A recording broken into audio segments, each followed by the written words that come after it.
Buenas tardes, ¿se oye bien? Pues vamos a dar comienzo a la sesión de esta tarde. Buenas tardes a todas y a todos, a los que están aquí presencialmente y a los que nos están viendo desde casa a través de la plataforma. Especialmente hoy queremos darles la bienvenida a las personas que están conectadas desde el Ateneo en vecindario. Mi nombre es Susi Rosales y quiero agradecer a la Escuela de Formación Sociopolítica y Fe Cristiana que haya pensado en mí para presentar esta tarde a la ponente Fátima y a moderar el diálogo, y en particular gracias Cristina. Presentar a Fátima es presentar a mi hermana.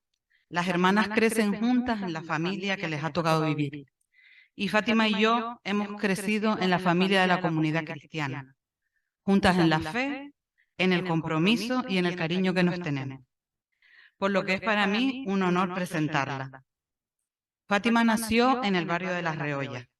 Es militante de la Hermandad Obrera de Acción Católica desde 1995 y actualmente es la presidenta de la OAC Diocesana de Canarias.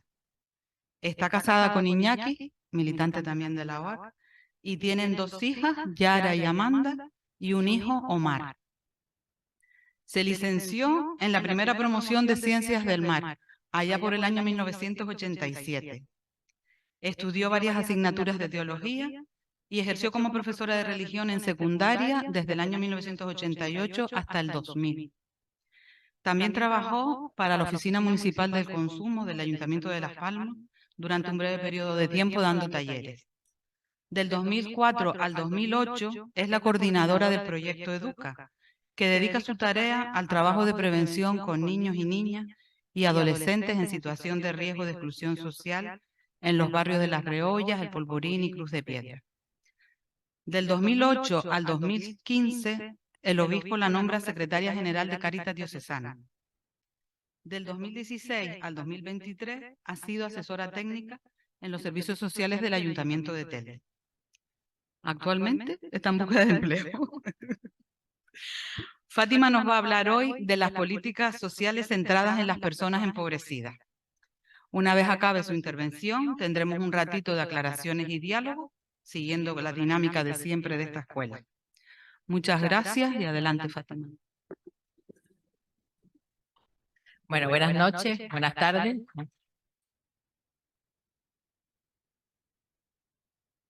Agradecerle a Susi la presentación, hermanas de fe, hermanas de barrio, hermanas desde chicas. Digo, conocemos desde chicas del colegio.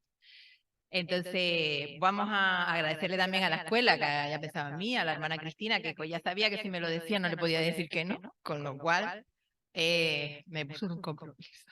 Pero bueno, aquí estamos. Agradezco también la oportunidad de preparar esta conferencia, de haber leído documentación, de haber preparado y de haberme puesto de nuevo al día en un montón de cosas, ¿no?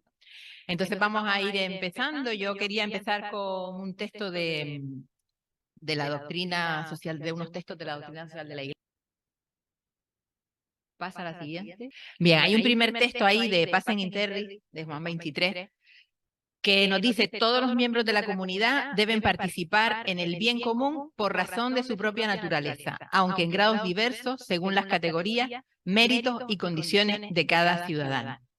Por este motivo, los gobernantes han de orientar sus esfuerzos a que el bien común redunde en provecho de todos, sin preferencia alguna por persona o grupo social determinado. Aquí ya nos va diciendo la doctrina, pues que el bien común es fundamental y los gobernantes tienen que garantizar que toda persona acceda a ese bien común sin ningún tipo de distinción, como dice ahora. No se puede permitir en modo alguno que la autoridad civil sirva al interés de uno o de poco, porque está constituida para el bien común de todos. Sin embargo, razones de justicia y de equidad pueden exigir a veces que los hombres, las personas de gobierno, tengan especial cuidado de los ciudadanos más débiles, que puedan hallarse en condiciones de inferioridad para defender sus propios derechos y asegurar sus legítimos intereses. Es interesante que nos situemos en lo que la Iglesia también nos enseña, y que nos puede ayudar ahora cuando empecemos a hablar de las distintas políticas, también nosotros a tener esa clave de la importancia del trabajo del bien común, de la importancia de la igualdad y de la equidad, y de la necesidad de priorizar las personas que viven dificultad. Hay otro texto también de Gaudium et Spes, que sería la siguiente diapositiva, en la que nos dicen, los hombres, la familia, los hombres, las personas, vamos, pero no iba a cambiar el texto, los hombres, la familia y los diversos grupos que constituyen la comunidad civil son conscientes de su propia insuficiencia para lograr una vida plenamente humana y perciben la necesidad de una comunidad más amplia en la cual todos conjuguen a diario sus energías en orden a una mejor procuración del bien común. Por ello forman comunidad política según tipos institucionales varios. La comunidad política nace pues para buscar el bien común, en el que encuentra su justificación plena y su sentido, y del que deriva su legitimidad primigenia y propia. El bien común abarca el conjunto de aquellas condiciones de vida social con las cuales los hombres, las familias y las asociaciones pueden lograr mayor plenitud y facilidad su propia perfección. Es casi una definición de lo que podrían ser o lo deberían ser las políticas sociales, pero vamos a ir adelantándonos, ¿no? El tema del bien común.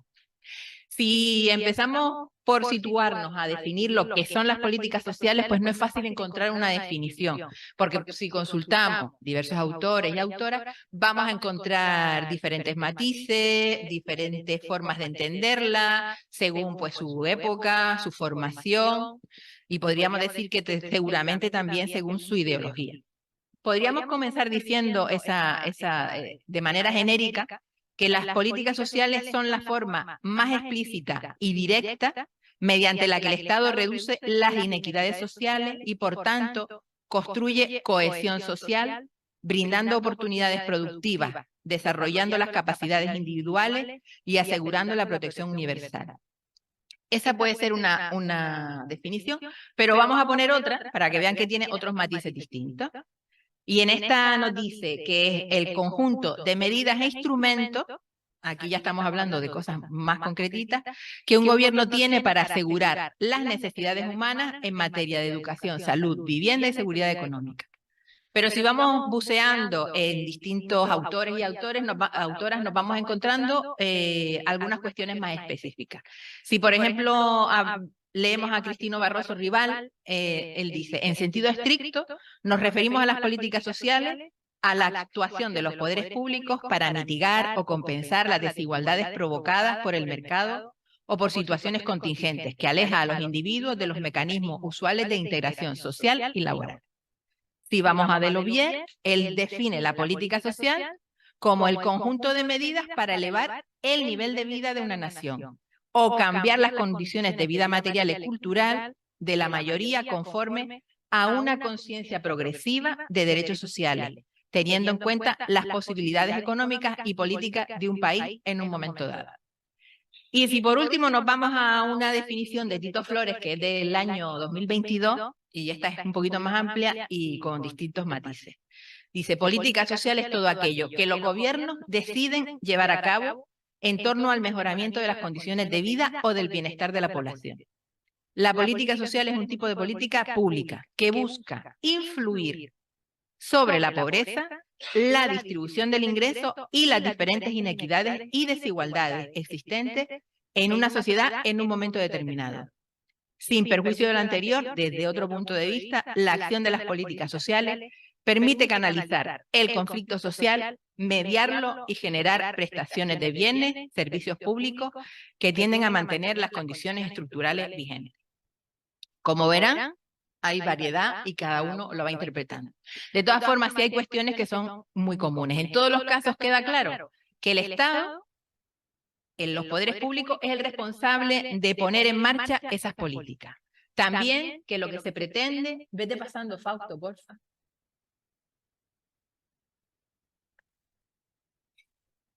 El Estado, ¿ahí? Ahí. El Estado, entonces, y los poderes públicos son el responsable de poner en marcha todas esas políticas. También se pretende disminuir o compensar las desigualdades o las inequidades sociales. Lo que ya queda menos claro o no existe un consenso es si las políticas de las que estamos hablando se habla solamente de prestaciones y servicios para cubrir necesidades o bien vamos más allá y hablamos de derechos sociales como un objetivo a cumplir. Si nos situamos en la actualidad, en el lugar en el que vivimos, en las políticas sociales que se han ido desarrollando en los últimos años, si nos centramos en las motivaciones y fundamentaciones de las políticas sociales, de algunas políticas sociales, vemos que se refieren continuamente a alcanzar derechos sociales en toda la población y buscar las fórmulas para que aquella parte de la población en situación más desfavorecida pues pueda tener acceso a esos derechos en igualdad de condiciones que el resto de la población. Estamos hablando de eso, de educación, de salud, de vivienda, de servicios sociales, de empleo, y en los últimos años, en los últimos tiempos, también se habla de la garantía de ingresos. Todo eso como derechos a los que hay que alcanzar para toda la población.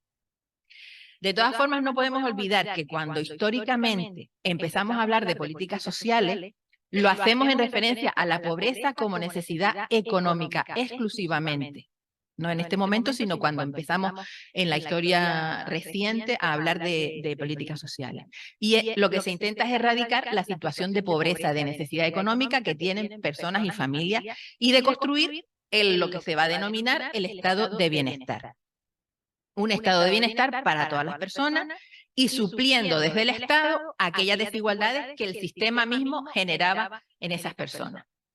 En el proceso de sociedad que hemos ido dando para ir más allá de este término, pues en todo ese proceso tampoco podemos obviar que existe una situación de desigualdad económica que condiciona la vida de la persona, pero que realmente hay más dimensiones de la persona que están afectadas, que cuando hablamos de pobreza y ahora mismo y exclusión, no solo estamos hablando de necesidades económicas, sino educativas, de empleo, de vivienda, de salud, que nos condicionan, ¿no? Pero sí es verdad que la necesidad económica en muchas ocasiones condiciona el acceso al resto de derechos, aunque no sea la única necesidad que tiene la persona. Y aparte de eso, cuando hablamos de derechos, de llegar a conseguir derechos, socialmente, más o menos tenemos claro que todos tenemos derecho a la educación, de que todos tenemos derecho a la salud, de que todos tenemos derecho, pues igual, a la vivienda ya empezamos a dudarlo, pero debería, ¿no? Pero no entendemos muchas veces como derechos básicos o no lo planteamos normalmente el derecho a la alimentación, el derecho a la energía, y lo que hacemos es generar el tema de la garantía de ingresos de la renta como un derecho para que podamos cubrir las necesidades más básicas, que son derechos humanos, pero que no los estamos planteando como cuestiones a alcanzar, pero que realmente son necesidades que la persona no puede cubrir. Igual es interesante recordar cómo llegamos a la actualidad de las políticas sociales, o recordar cierta forma de hacer que se tenían en las etapas anteriores a que existieran lo que llamamos políticas sociales, antes del estado del bienestar. En esos momentos, en ese momento de la sociedad, lo esencial era lo relacional, el apoyo dentro de las comunidades para poder salir adelante, ya que no había sistemas públicos que cubrieran las necesidades de las personas, ni apoyasen las realidades de pobreza, ni necesidad. Y en muchas de esas ocasiones, los salarios o las retribuciones que se recibían por el trabajo no cubrían o no permitían llevar una vida digna mínimamente a las personas y en muchos casos ni siquiera cubrir las necesidades básicas para la vida. Entonces lo que se creaba era el apoyo entre las propias comunidades, entre los colectivos de trabajadores y trabajadoras, entre los vecinos, que se apoyaban mutuamente para entre unos y otros poder salir adelante lo mejor posible.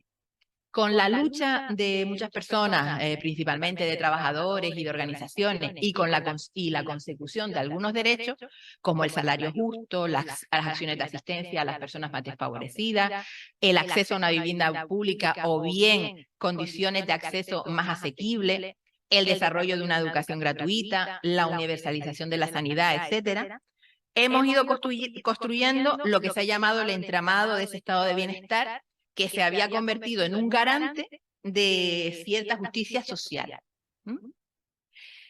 La sociedad, las personas que formamos parte de ella, nos hemos ido acostumbrando a que los gobiernos son los responsables, de ofrecer medios e instrumentos que garanticen que las necesidades de las personas más desfavorecidas están cubiertas, que garanticen que se construya justicia social y equidad social, y que se superen las realidades de pobreza. ¿A través de cómo? A través de unos servicios públicos de calidad. ¿no? Se supone que se construyen unos servicios públicos de calidad que se cubren y se garantizan con los impuestos que pagamos todas y todos los ciudadanos, ¿no? Entonces, cuando ya entramos en esa dinámica, como ciudadanía nos desentendemos, entre comillas también, nos desentendemos de esa realidad que existe de desigualdad, de pobreza y de expulsión, porque nosotros pagamos para que otros se hagan responsables de que no existan desigualdades y no existan necesidades. Pero claro, cuando ese estado de bienestar se convierte en un estado mercado, en un estado instrumento, cuya prioridad ya no es el bienestar de todas y todos, sino que lo más importante para ese estado mercado es estar pendiente y dependiente de las leyes y necesidades del mercado neoliberal, entonces ahí ya tenemos una primera dificultad. Ya el Estado ha cambiado el foco de mirar a las necesidades para cubrirlas a mirar al Estado, al mercado, ¿no? Pero claro, también tenemos una siguiente dificultad. Eso puede pasar. ¿Estamos ahí? Sigue. Es que me olvido que tengo el power. Sigue Fausto. Exacto, ahí estamos en el estado de mercado, ¿no? Entonces, existe otra dificultad y es que ya la población ya no entiende las dificultades y problemas de la sociedad como problemas propios. Ante los que tiene que tomar iniciativas, ante los que tiene que actuar, ante los que tiene que luchar, sino que esa realidad de inequidad y de desigualdad es responsabilidad de otro. Y yo no entiendo que eso sea mío. Si a eso le sumamos la desafección hacia lo público que se ha ido desarrollando en los últimos años por los temas de corrupción, de mala gestión, y que nos llevan a no valorar su necesidad, y no querer financiar su funcionamiento con nuestros impuestos, pues tenemos bastantes dificultades en construir una sociedad de un estilo determinado, porque además es vox populi que lo público no es eficaz y que la administración no sirve para gestionar los servicios. ¿Ustedes no lo sabían eso? Eso es así. Y, por ejemplo, un consejero de Sanidad de Madrid, Javier Fernández Lasqueti, decía: siempre he pensado que la administración no es buena gestionando un servicio público. Y eso lo hizo justo cuando presentó su plan de privatización de la gestión de 6 hospitales públicos. Porque como lo público no es eficaz, hay que darle la gestión a lo privado, que son los que saben, los técnicos, y que lo pueden hacer bien, ¿no? Y vamos desmantelando ese estado de bienestar y ya nos hemos despreocupado de la realidad sufriente de los demás. Tampoco podemos caer en la idea de que la solidaridad directa es suficiente. Está claro que la solidaridad directa, privada, es muy beneficiosa, nos ayuda a construir un tipo de sociedad, un estilo de sociedad ocupada en el cuidado de la otra persona y del conjunto de la población y de la sociedad más desfavorecida. Pero tenemos que ser conscientes que eso no tiene posibilidades reales para cubrir todas las necesidades y más en el momento actual. Igual lo que podemos tener claro, o lo que creo que hemos de tener claro, es que el trabajo en lo social debe impulsar y desarrollar la solidaridad a pequeña escala, en el barrio, en la comunidad, en la familia, en las personas que comparten problemas comunes. Pero si solo opera esa solidaridad, ¿qué pasaría con la solidaridad a gran escala en materia de sanidad, de educación, de subvenciones de desempleo, etcétera? ¿Eso quién apoya a las personas con ese tipo de derechos? ¿No? Entonces, igual lo que hace falta es una organización de esa solidaridad que implique grandes recursos, procedimientos técnicos complejos, personal cualificado, etcétera, y que tengamos una perspectiva integradora y una práctica también integradora de los distintos planos de la solidaridad, que abarquen diferentes formas y escalas. Eso es lo que nos plantean también dos autores que son Nogués y García Giraldes, ¿no? Porque todos estamos de acuerdo que no todo lo que es bueno a escala local puede replicarse igual a escalas superiores y ser igual de eficaz. Diversos autores siempre han venido defendiendo desde hace bastantes años la necesidad de incorporar a la gestión de los sistemas de bienestar a la misma ciudadanía que se supone que es destinataria de las políticas sociales. No sé por dónde vamos. ¿Sigue, Fausto? Vale. Entonces tendríamos la necesidad, dicen varios autores, pero además varios son unos cuantos, la necesidad de incorporar a la gestión eso, de los sistemas de bienestar a la ciudadanía para la que están destinadas las políticas y los servicios sociales. Entonces, antes hablábamos del triángulo, o hace hasta unos años, Spin Andersen proponía el triángulo del bienestar, que sería la siguiente diapositiva, en el que para describir el espacio institucional donde se sitúan las políticas sociales, elabora ese triángulo. Y él dice, las políticas sociales se sitúan entre el Estado, el mercado y la familia. En ese ámbito y dentro de ese círculo es donde se van a desarrollar las políticas sociales y esos son los actores principales que van a influir y van a permitir que las políticas sociales se desarrollen. Ya posteriormente, ahora mismo estamos hablando, en vez de un triángulo, estamos hablando por un diamante del bienestar, que es la siguiente. Y en el diamante incluimos un elemento nuevo que es la comunidad.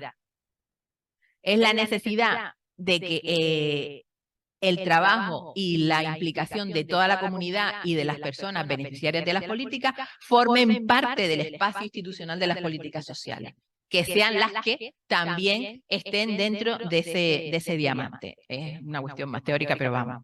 De ahí, de ese diamante, surgiría una propuesta de imaginar y construir no el estado del bienestar, sino un estado de lo común o un bienestar común, que nosotros lo hemos llamado de toda la vida a los creyentes el bien común. Pero bueno, es la filosofía. El Papa Francisco, en Fratelli Tutti, señala que lo esencial para un mejor tipo de política es la capacidad de fomentar el amor social entre las personas a través del diálogo y perspectivas nuevas para afrontar los problemas del mundo de hoy y para renovar profundamente desde su interior las estructuras, organizaciones sociales y ordenamiento jurídico. Veremos que el Papa y los especialistas en políticas sociales no van muy desencaminados. Estamos hablando también de construir desde el amor, desde la fraternidad, desde la construcción de comunidades, de la construcción de redes y la necesidad de ir cambiando lo que tenemos construido para avanzar en la sociedad. Antes decíamos que igual hemos perdido, como hemos perdido la conciencia del proceso de construcción de los derechos sociales, ya que el Estado ha ido asumiendo cada vez más y más necesidades sociales dentro de sus políticas y las ha ido convirtiendo en derechos, perdiendo el elemento de construcción colectiva del que surge.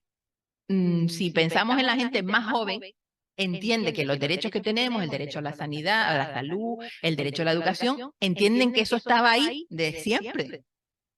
Y no conocen el sentido de que todo eso se ha ido construyendo con una serie de luchas, con una serie de reivindicaciones, con una serie de procesos y con organizaciones y personas que gestionan la política, que han estado implicadas y han ido avanzando en esa construcción de una política social y de unos derechos sociales determinados. Eso es importante el que hayamos perdido esa conciencia porque no somos conscientes ahora mismo de que tenemos que seguir construyendo nuevos derechos y tenemos que seguir manteniendo los derechos conseguidos y que eso se haga realidad en la actualidad.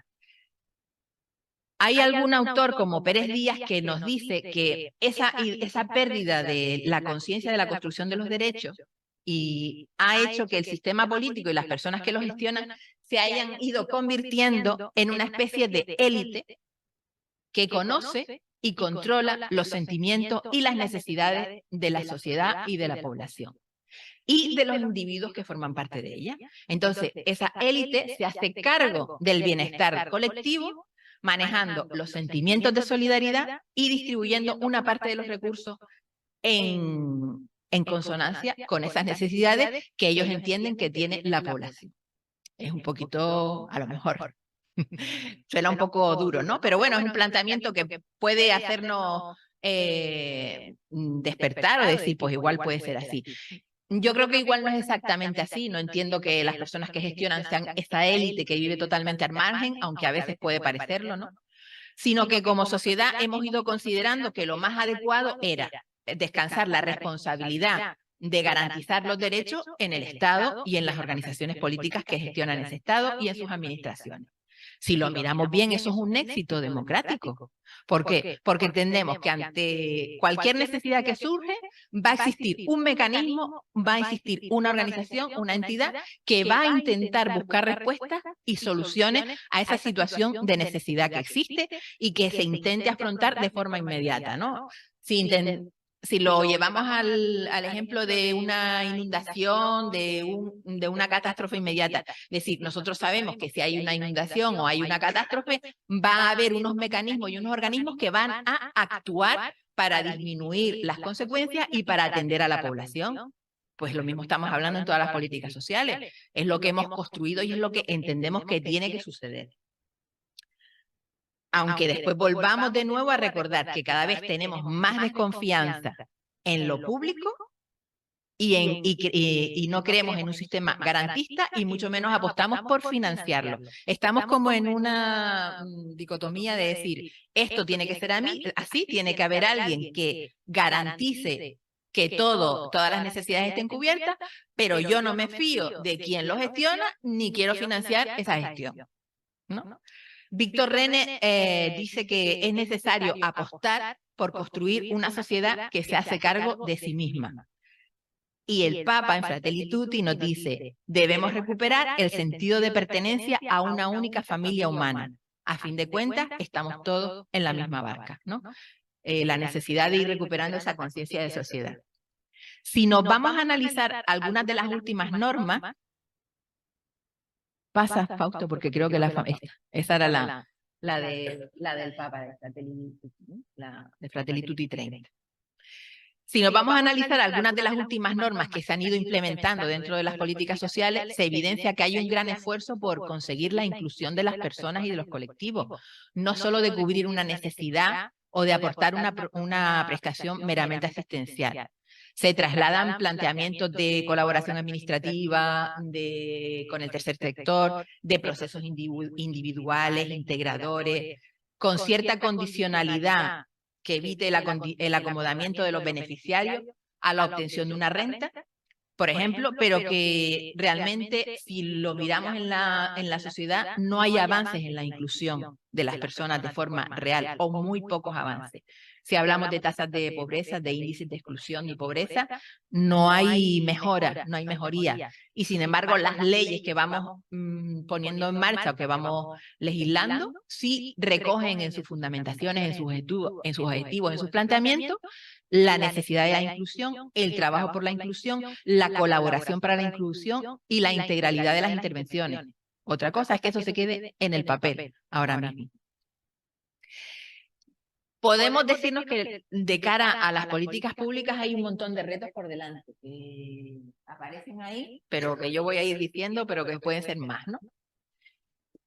Podemos decir que, por ejemplo, el desafío de los poderes públicos, hay un desafío que tienen que los que defienden las políticas garantistas en materia de derechos humanos y que han conseguido paliar los efectos de las distintas crisis y las medidas de autoridad, sería diseñar espacios y estructuras sociales y políticas que sean difíciles de revertir. Es decir, que no venga una nueva crisis de lo que sea y todo lo que hemos conseguido vaya hacia atrás por un cambio político, sino que hay que diseñar espacios que realmente comunitariamente se acepten y se consigan, y eso no pueda revertirse fácilmente. Había que ganar lo que decíamos antes, la hegemonía de pensamiento en la ciudadanía de que el sentido común de la necesidad de los servicios públicos de calidad, de que eso es necesario y los necesitamos. Y que es necesaria inversión por parte del Estado y la solidaridad entre personas, que una cosa no quita la otra. También es importante seguir luchando y ganando la batalla por la perspectiva de derechos que muchos movimientos sociales siguen llevando adelante y que también muchas instituciones están adoptando. Tener una perspectiva comparada, es decir, fijarnos en aquello que funciona y donde funciona, en aquellas normas que funcionan, para traerlas a nuestra realidad y conseguir ir avanzando y adaptarlas a nuestra realidad. Y sobre todo, sumar esfuerzos desde los distintos ámbitos de la sociedad civil para poner todos estos temas de políticas sociales y de necesidades en la agenda pública y propiciar soluciones, que no sean siempre el último elemento que se mantiene en todas las agendas políticas. Si volvemos a las políticas concretas, nos hablan de derechos, ¿no? Y muchas de ellas nos hablan de derechos subjetivos, de renta, de salud, de educación. se esfuerzan por establecer mecanismos que posibiliten que las personas en situación desfavorable puedan vivir procesos de inclusión, que la lleven de la exclusión moderada o de la exclusión severa a la integración. En el caso de la renta canaria de ciudadanía, se plantea como derecho la inclusión social. La renta canaria plantea que la prestación de la renta, la prestación económica, es un derecho subjetivo, pero es que además plantea que la inclusión social es un derecho también subjetivo, que eso es un paso bastante grande, ¿no? Un paso que va más allá. ¿Cómo se consigue esa inclusión? No lo dice, pero lo plantea como derecho.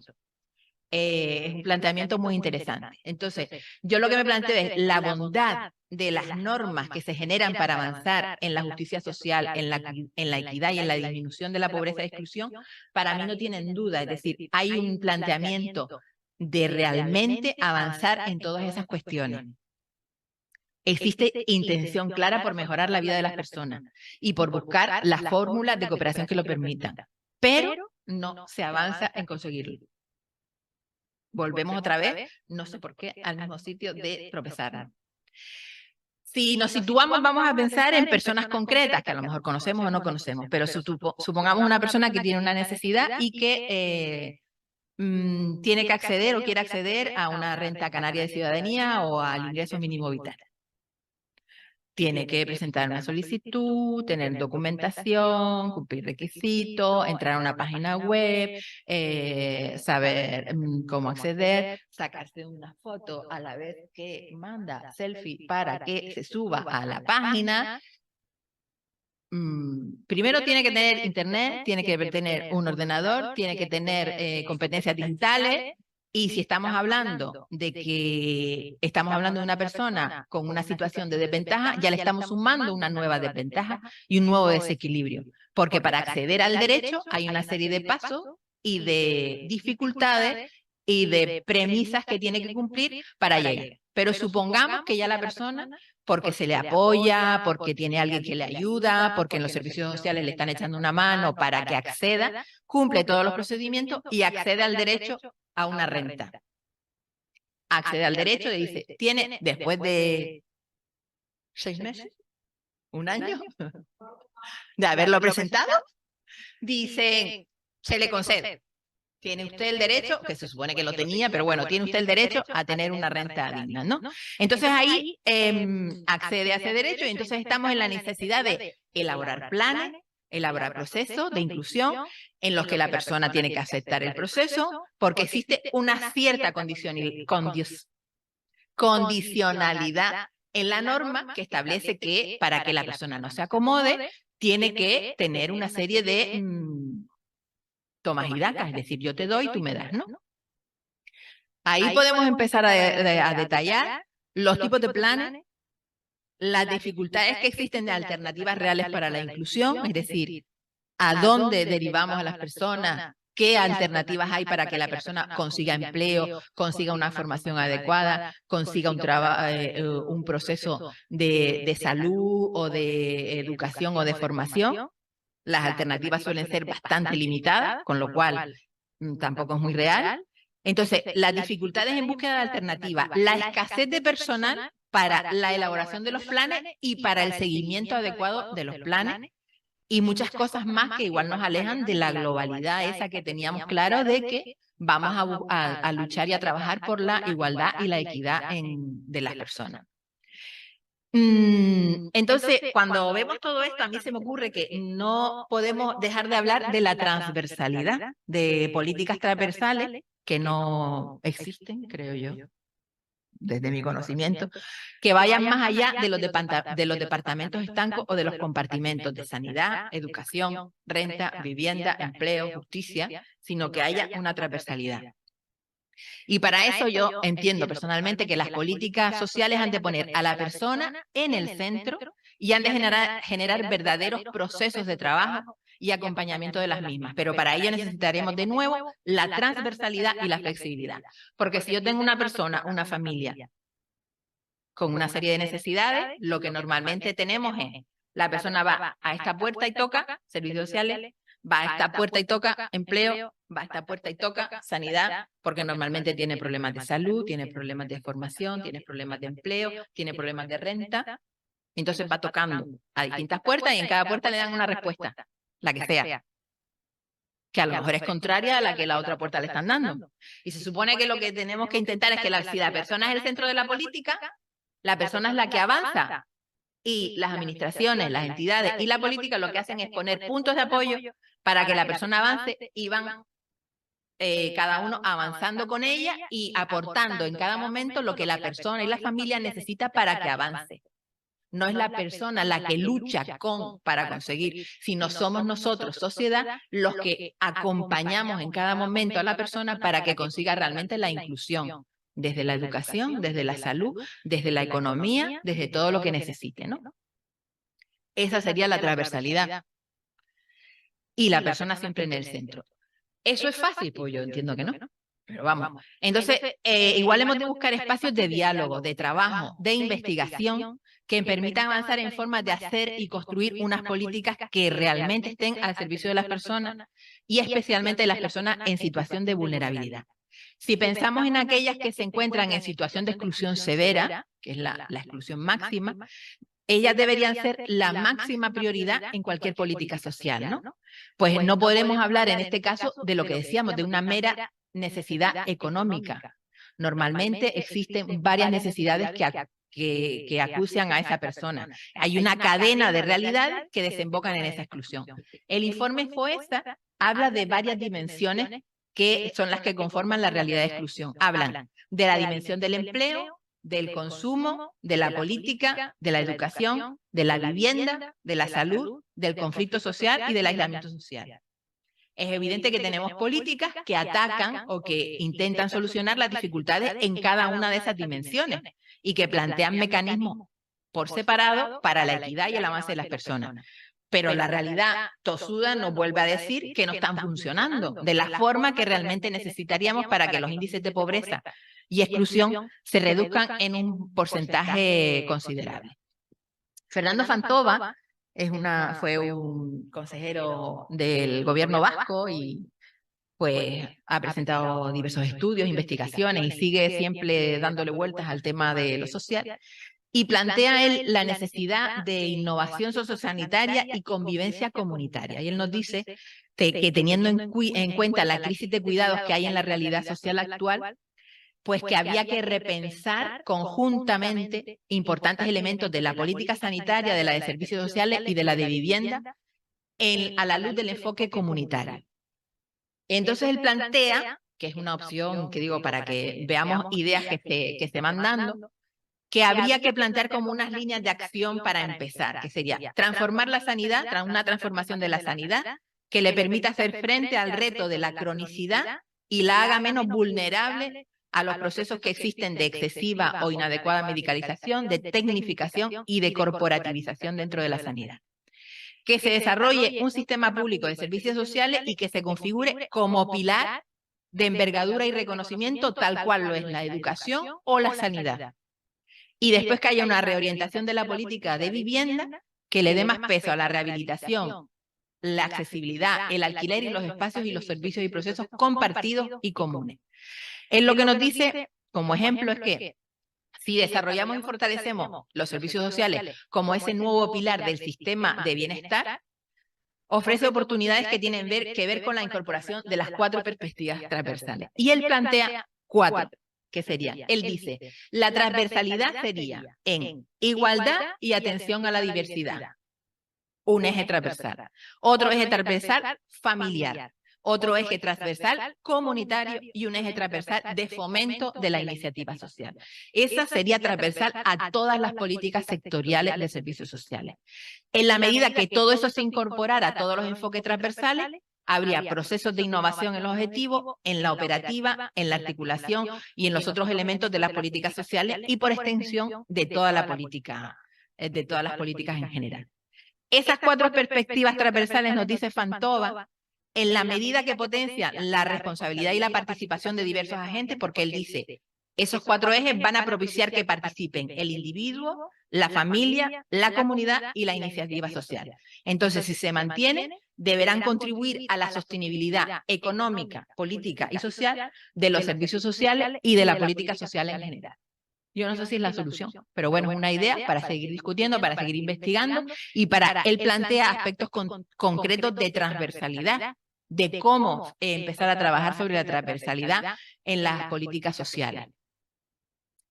De todas formas, no hemos avanzado en esa transversalidad. Yo creo que ni siquiera está planteada la transversalidad en la mayoría de las políticas sociales, siguen siendo políticas sectoriales, pero sí que podríamos por lo menos llegar al acuerdo de que las políticas sociales tienen que describirse en clave universal, integral y comunitaria.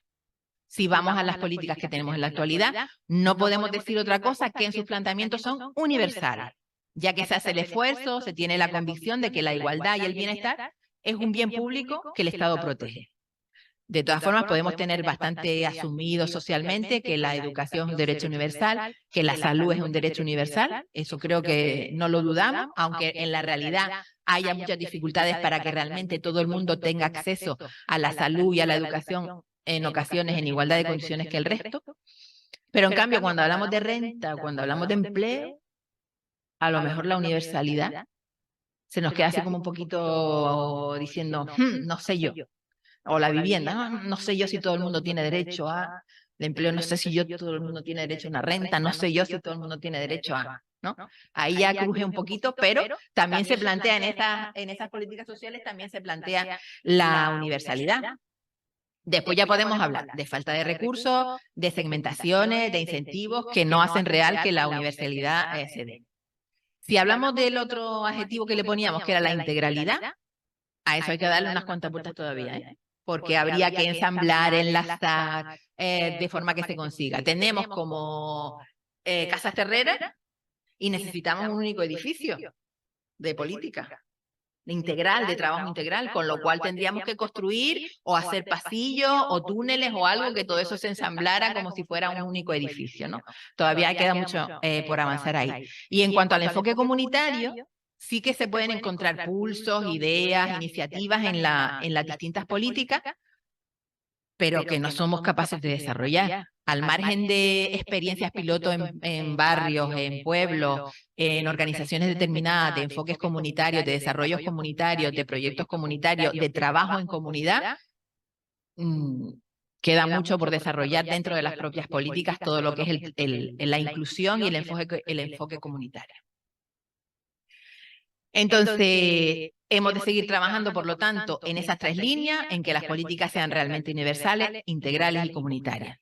Y recordar que todas las políticas son fruto de un proceso constructivo de la propia sociedad. Y en esa línea, pues tendríamos que seguir hoy avanzando en estos momentos para ser capaces de ofrecer instrumentos que nos encaminen a la construcción de una sociedad justa, equitativa, solidaria, hoy en día.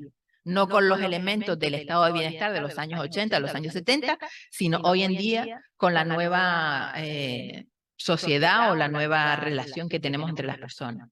Y eso realmente requiere colaboración entre entidades, administración, personal técnico, universidad, sociedad, para que vayamos definiendo cómo tiene que ser esa política social y cómo tiene que ser la sociedad que queremos construir. Es importante que seamos capaces de dar protagonismo a las personas que son las destinatarias de esas políticas, que les demos protagonismo tanto en la creación de las políticas como en el desarrollo de las mismas. Que escuchemos, dígame, al final igual, apúntala. Que escuchemos sus necesidades, pero también sus propuestas, sus formas de entender la intervención en sus propias vidas. Que las políticas sean el marco para llevar a cabo procesos de transformación personales y comunitarios, que ofrezcan opciones reales de inclusión, que combinen políticas económicas y fiscales con políticas sociales para que no se entienda que las personas pueden salir de la situación de exclusión y llegar a una situación de inclusión si no hay aportación económica y si no hay una política fiscal que potencien todos esos elementos. Se trataría de poner en marcha las mejores herramientas que seamos capaces de evaluarlas, cómo funcionan o no y sus resultados, para que no sean algo estático, sino que puedan ir adaptándose a las necesidades existentes.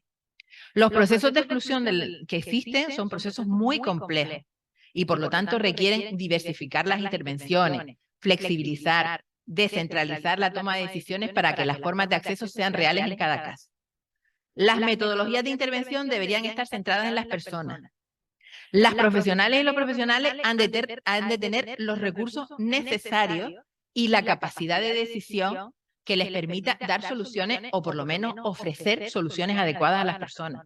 Y para ello es fundamental el trabajo conjunto de departamentos, de administraciones, del tercer sector, de la comunidad, ya que se requerirán intervenciones desde los distintos sistemas de protección social que deben estar articulados, ser coherentes, tener un proyecto único, diseñarse de forma conjunta y en las que la persona destinataria sea realmente la protagonista y puede tomar sus decisiones desde el acompañamiento técnico. Lo que decíamos antes, la persona y la familia es la que va avanzando y los demás vamos acompañando ese proceso.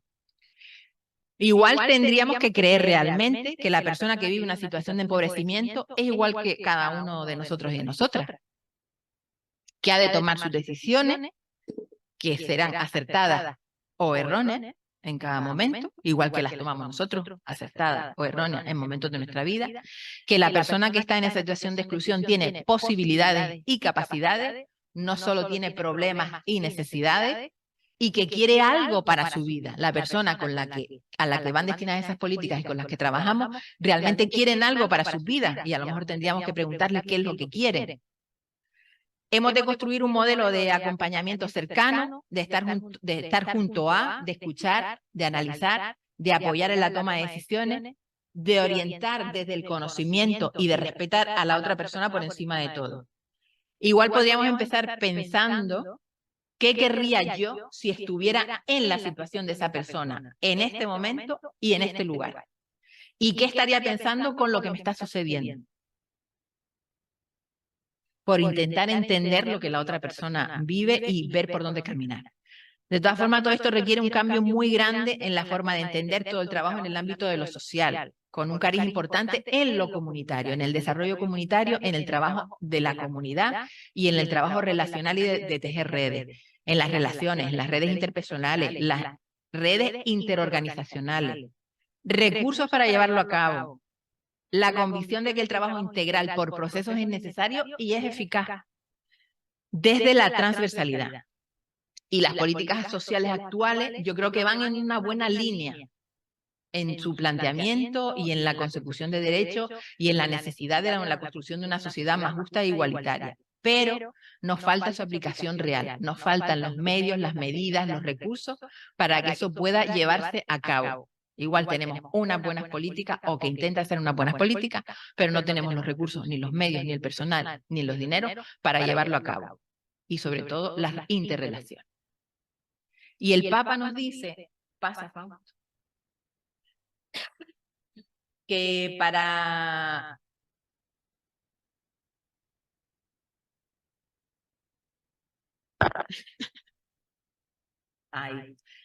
hacer posible el desarrollo de una comunidad mundial capaz de realizar la fraternidad a partir de pueblos y naciones que vivan la amistad social, hace falta la mejor política puesta al servicio del verdadero bien común. Igual habría que hacerle caso. Y como a veces todo esto también nos genera cierta ansiedad y cierta desesperanza porque vemos que las cosas no avanzan, pues él también nos dice, la esperanza es audaz, sabe mirar más allá de la comodidad personal, de las pequeñas seguridades y compensaciones que estrechan el horizonte para abrirse a grandes ideales que hacen la vida más bella y digna. Caminemos en esperanza. Y gracias, y ahora ponemos un vídeo de una canción para que no ilumine.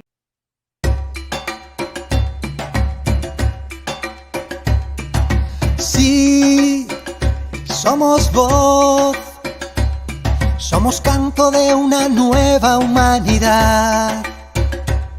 Somos grito de justicia, somos promesa de paz y denuncia de este mundo desigual.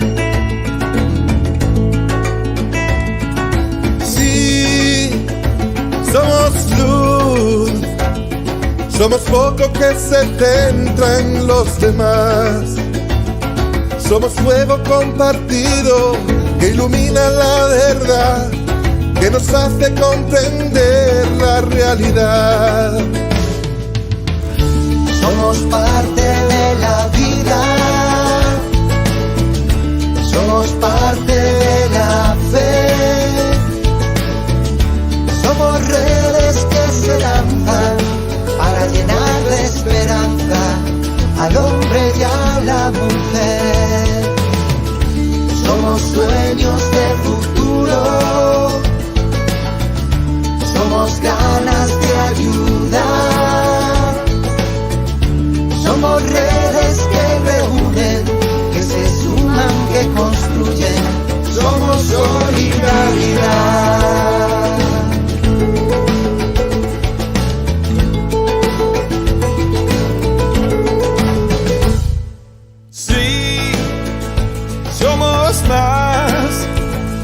Somos más que unos ingenuos, mucho más. Somos manos que transforman, somos pies que al caminar van abriendo puertas a la libertad. Somos parte de tu vida, somos parte de tu fe, somos redes que se lanzan para llenar de esperanza al hombre y a la mujer. Somos sueños de futuro, somos ganas de ayudar, somos redes que reúnen, que se suman, que construyen, somos solidaridad. Somos redes que reúnen, que se suman, que construyen, somos solidaridad.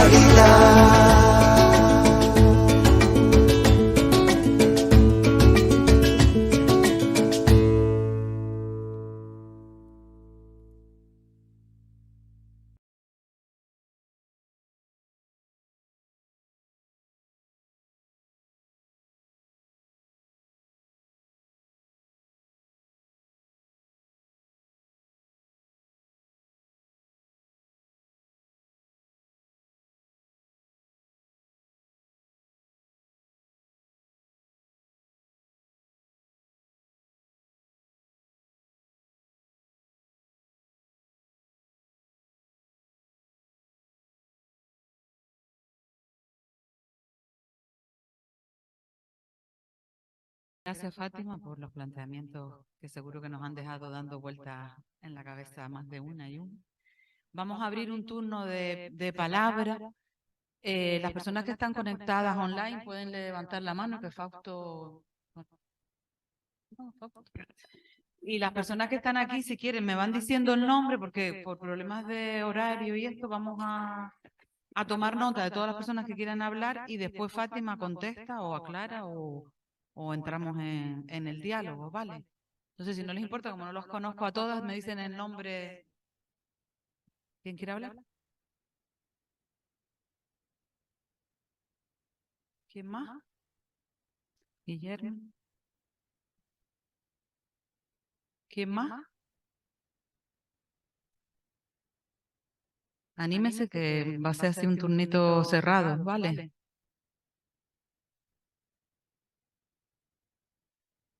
¿En el online hay alguien que haya pedido la palabra? Esto está fatal.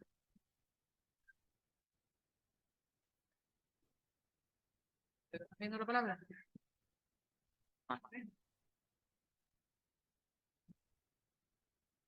Pefi también. ¿Alguien más de los que están en la sala? Vale, pues Beatriz. Espérate un poquito para que te dé el micrófono, Cristina. Gracias. Entonces, ¿qué le dirías vos o usted a las políticas sociales, a las políticas públicas y a todos un escalafón? Gracias. Guillermo. Bueno, antes que nada, muchísimas gracias por la exposición, Fátima. Se me viene mucho a la cabeza una frase de Pepe Suárez, que me repetía hasta la saciedad: no podemos estar esperando por caridad aquello que nos corresponde por derecho. Y me la repito constantemente. Fátima ha hablado de la existencia de una élite que sabe, que conoce y controla los sentimientos, las emociones y las necesidades de una mayoría social. Fue la nota que tomé. Existe esa élite. Y es una élite que, desde mi punto de vista, está creciendo cada vez más con la gente que se incorpora a la gestión de los servicios sociales. En su momento les planteé al gobierno canario, a través de su vicepresidente, en aquel momento Román Rodríguez, que cuando iban a empezar a hablar de inversión social en vez de gasto social.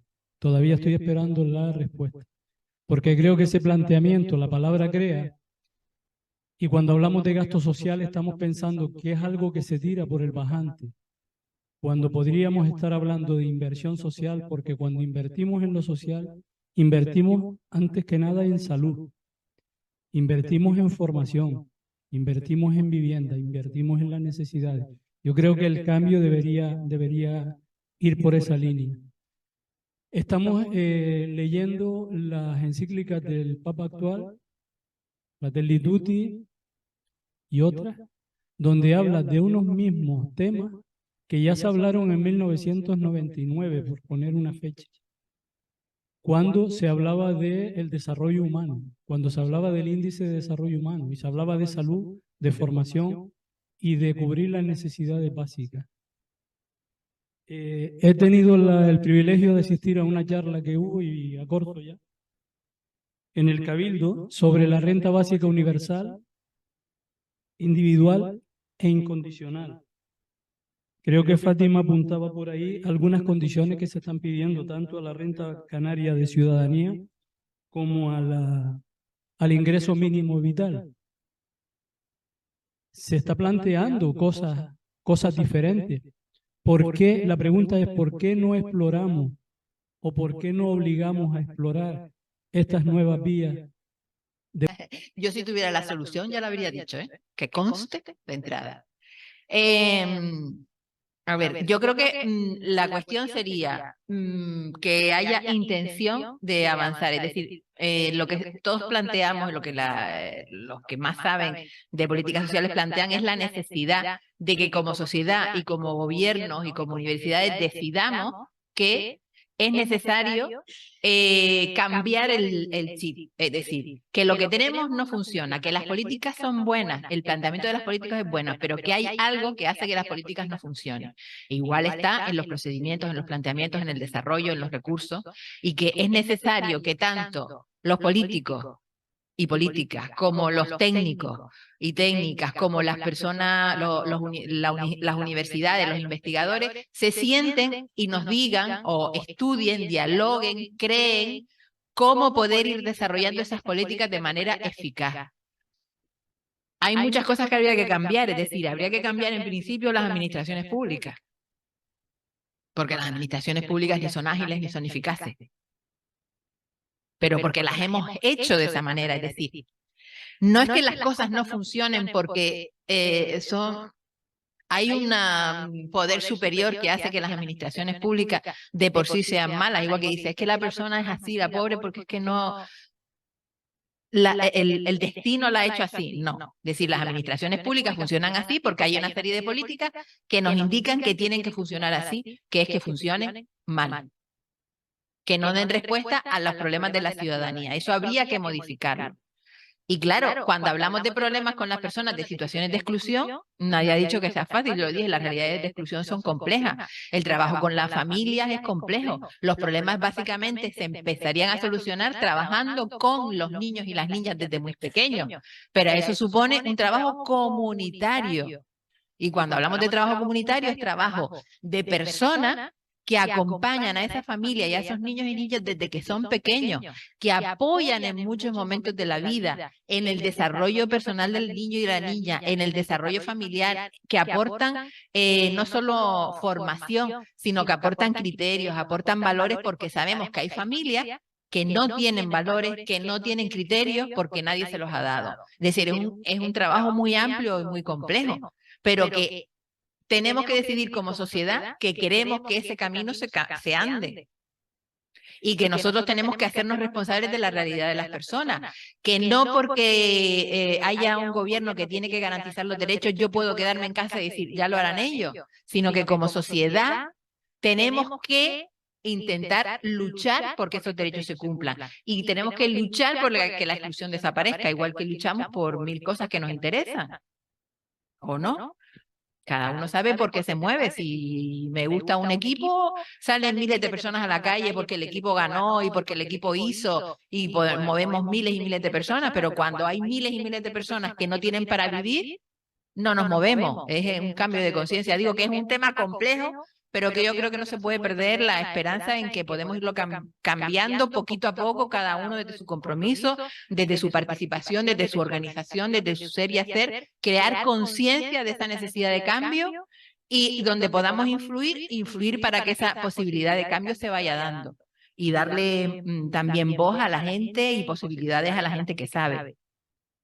Y de por qué no exploramos nuevas vías, vamos a explorarlas. Digo que es una cuestión de planteamiento. Yo entiendo que la gestión política es muy complicado y entiendo que elaborar políticas sociales pues es complejo, pero es más complejo fomentar un cambio en la administración, un cambio en la gestión pública, un cambio en los planteamientos. Es algo profundo, lo que pasa que igual habría que plantearlo, ¿no? Yo creo que hay gente que va caminando y hay pasitos que se van dando en el desarrollo comunitario, en el trabajo comunitario. Hay investigadores, Fantova es uno, hay otros investigadores que van proponiendo, que van dando siempre alternativas y yo creo que en las políticas se va notando. Igual nos falta la realidad de las políticas en el cambio de la administración pública. A mí me parece fundamental el cambio de la administración pública. El cambio en el funcionamiento de la administración pública y la necesidad de recursos reales, de que haya inversión. Igual que decimos que en educación lo que se hace es inversión, lo que en sanidad lo que se hace es inversión, en servicios sociales lo que se hace es inversión, no es gasto, es inversión. Pero yo no tengo la solución, por desgracia, ya me gustaría. Pero bueno, que entre todos, digo que aquí hay gente de universidad, gente de administración pública, que pueden ir cada uno empujando por su lado, poquito a poco, cada uno el que se pica porque nos come. Hola, buenas noches, soy Ana Julia. Yo lo que sí digo es por qué se está trabajando tanto en favorecer la sanidad privada y dejando caer la sanidad pública. Eso es lo que yo me pregunto todos los días, porque la sanidad pública cada vez está peor a favor de la privada. Buenas noches. Pero es una de las cosas que planteé, es decir, cuando el Estado deja de ser un Estado que se preocupa por las personas y por las personas más necesitadas y lo que se preocupa es por las leyes del mercado, pues entonces, si las leyes del mercado lo que buscan es el beneficio de unos pocos y que el capital gane más dinero, evidentemente llegamos a ir creando la conciencia en la población de que el servicio público no sirve, es ineficaz. Des en cuenta cada vez que hay un problema y se nos repite, esto no saben hacerlo, la administración pública no funciona, no funciona, no funciona, no funciona, y el siguiente paso es, lo privatizamos. Y nos dicen, no funciona, no funciona, no funciona, y nos creemos que no funciona. ¿Por qué? Porque se le reduce presupuesto, porque hay la sanidad, cada vez hay menos médicos, cada vez hay menos dinero para lo que se necesita, no menos, pero en comparación con las necesidades, el dinero no es suficiente. Y nosotros vamos diciendo, todos nosotros, y nosotras vamos diciendo que va yo a la pública, si me va a tocar dentro de 2 meses, para eso me voy al privado, me lo pago y me lo cubre. Para eso me voy al privado, me lo pago y me lo cubre. Con lo cual es más eficaz el privado. Falso. Y pero por eso el tema de lo privado lo que genera es que no existe un derecho universal de sanidad, porque lo paga el que tiene, y el que no tiene no puede acceder a esa sanidad. Lo que pasa es que vamos entrando en una conciencia de yo me voy buscando la vida cada vez más individualista, y en el que los servicios públicos cada vez están más en desuso, cada vez los descalificamos más y no los queremos financiar, que es lo peor, que no queremos financiar con nuestros impuestos los servicios públicos. Vale, aquí tenemos otra pregunta más, creo que para sintetizar, para no acaparar todo. Nada, en primer lugar, gracias Fátima, Susi y la escuela por la charla. La verdad que ha sido muy interesante, y aquí hemos confrontado algunos aspectos que nos has transmitido con la realidad vivida en el día a día.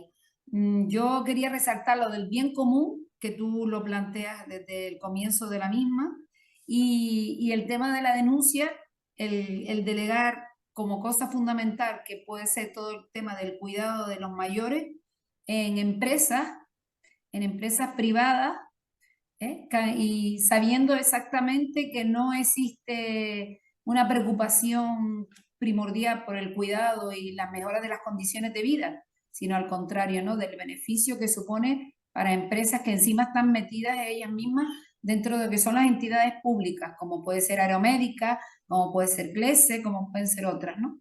Y que se les ha dejado, pues, en manos de ellos el cuidado de nuestros mayores y las personas con discapacidad. Y después también quería valorarte el tema de que sí es importante el tema del protagonismo y la transformación en la medida en que nos involucramos, ¿no? Que no dejamos que los demás no lo hagan, sino que también demandamos y denunciamos lo que veamos injusto, y que participemos en plataformas que realmente reivindiquen eso, tanto por el tema de los mayores, como puede ser la sanidad, como puede ser todo el tema de la participación social en los barrios, en colectivos, asociaciones. Entonces yo creo que ahí es fundamental para el tema de crear y retomar el tema de que no pienso solamente en lo que me puedo beneficiar yo, sino en lo que nos beneficiamos la comunidad. Me parece que por ahí deberían de ir las políticas sociales, ¿no? Gracias. Estamos de acuerdo. La cuestión del bien común, que nosotros lo llamamos bien común, y toda esta serie de ideas nuevas, el bienestar común, la creación de comunidad, la creación de redes, la preocupación por las personas de nuestro entorno, la ocupación en esas personas, la familia humana, la necesidad de recuperar la idea de que somos una única comunidad, y que por lo tanto lo que le pase a la persona que está a mi lado es también me afecta a mí. Y si la persona no puede, no es cuestión de que yo me ocupe de la persona, pero sí que a lo mejor reivindique lo que esa persona necesita, ¿no? Y lo de la privatización es lo mismo de siempre. Es de las cosas que plantea Fernando Fantova, de la necesidad de la transformación de la sanidad en ese tipo de casos, sobre todo el tema de la cronificación, de la medicalización, que tiene que haber un cambio para que realmente los cuidados sean el centro, y que no suceda lo que sucede ahora mismo, que es la privatización de todo lo que es la sociedad del cuidado, sino de que haya una preocupación por el cuidado de todas las personas, y el Estado y la sociedad sean quienes nos lo garanticen de la forma adecuada. Pero vamos, ¿de acuerdo? Vale, pues vamos a ir concluyendo para respetar los horarios. Una vez más les damos las gracias a Fátima, su aportación, y a todos ustedes por haber estado esta tarde aquí con nosotros. Le doy la palabra a Cristina, a la jefa, que nos tiene que dar algunas indicaciones. Bueno, pues de nuevo, ya lo ha dicho Susi, agradecerle a Fátima pues todo ese esfuerzo que ha hecho por presentarnos este tema. La verdad es que pues muy pedagógicamente, porque lo ha ido desgranando poco a poco, y además nos ha marcado deberes, esos deberes de seguir reflexionando, de seguir impulsando donde estemos, ¿no? Para que seguir participando. Yo creo que enlaza también con la primera ponencia, ¿no?, que tuvimos al comienzo del curso. Entonces, bueno, pues muchísimas gracias. Y gracias también a Susi, ¿no?, por este servicio que nos ha prestado. Simplemente recordarles, bueno, como es la primera vez que se conectan desde el Ateneo de Vecindario, saben que desde La Vega siempre se han conectado como grupo, ¿vale? Pero luego hay muchas personas que se conectan individualmente desde su casa. Pero en esta sesión comienza a conectarse también como grupo desde el Ateneo, ¿vale? Desde el Ateneo de Vecindario. Están pidiendo la mano, entonces vamos a dejarle, aunque está afuera, un momentito. Buenas noches, soy Félix. Estamos hoy aquí 4 compañeros. Aquí en la zona coinciden muchas actividades, ¿no? de tipo parroquial y de programación. La charla de hoy tenía dos cositas que decir, destacar. El tema que hablaba ella de la conciencia, de crear conciencia en la gente, porque los derechos, tenemos derechos y parece que el derecho es algo que ya no está de por sí, y que para ello anteriormente ha habido pues una lucha y una serie que viene de atrás, ¿no? Que se ha luchado para conseguirlo. Y a veces puede traer consigo que la clase social o la masa social pues se adormezca con las políticas mismas de los políticos. Por eso es importante esto que resaltabas antes, ¿no? De la conciencia de un derecho que se consigue gracias a la lucha y al trabajo, ¿no? Yo destacar eso y que tiene que estar siempre presente. Y después que también a veces las políticas sociales creo que intentan también buscar la paz social. No sé si también hay un interés ahí. Y los políticos también, con todas estas cuestiones, también intentan pues sumarse votos para ellos mantenerse en el poder y no ir a lo que hablamos por aquí, de inversión, de desarrollo humano, de algo que es más humano y más natural, de la naturaleza. Muchas gracias, Félix. Y bueno, saludos a esas personas que están ahí. Pues nada, recordarles la próxima sesión, que será el 19 de diciembre, ¿vale? A las 7:30, como siempre. El título va a ser Las Palmas de Gran Canaria, más que bien, hacia un modelo de ciudad saludable. La ponente será Carolina Daria, la alcaldesa. Y después, cuando termine, intentaremos terminar un poquito antes, porque vamos a tener la actuación de un grupo musical que ha venido en otras ocasiones, los que ya llevan tiempo, Teobaldo Power. Ese grupo musical pues estará al final y tendremos también un pequeño brindis navideño, ¿no? Ya a esa altura. Ya por último, pues bueno, eso, darle las gracias nuevamente por la asistencia. Siempre decimos que sin ustedes esto no tiene sentido, y darle las gracias también a todas las personas que se han conectado. Yo le voy a dar brevemente a Isabel porque quería decir un aviso. Ya hay muchos centros que están pidiendo hora y demás, y ha tenido muy buena acogida. Y el día 20, al día siguiente, el 18 es martes, pues el día 20 vamos a tener un acto de Navidad aquí, que le hemos llamado pues así como Palabras y Música, y cuyo eje organizador va a ser la paz. O sea, la primera expresión que nos encontramos en el Evangelio de Lucas es paz a los hombres, gloria a Dios, y paz a las personas, a todas las personas a quien Dios ama, ¿no? Entonces nosotros queremos agarrar fuerte la idea de la paz ese día y recordar que ese es el mensaje de la Navidad. No es niñitos, ni ñoñerías, ni regalitos. Es compartir el mayor tesoro que tenemos los seres humanos, que es la paz. Están todos invitados, todos y todas, en nombre de la Casa de la Iglesia, y felices de poder estar aquí.